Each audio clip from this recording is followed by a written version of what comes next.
Hello everyone and welcome to this video. I will share with you how to sign PDF in ILovePDF. So friends, follow me in this video steps. Go to Google, search for sign PDF in PDF, ILovePDF. Click on this first website here. So this one for sign PDF, as you can see here, you will see this page. From here, just select your PDF, go to sign documents. For example, this is my PDF. And then you will click on the me or this one option.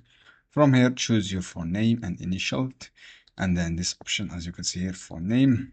After that, for example, this name, and then click apply. So after that, you can apply from this section. As you can see here, you should be applied successfully without any problem. As you can see here on this section here, this is how you can do it. Is easy steps.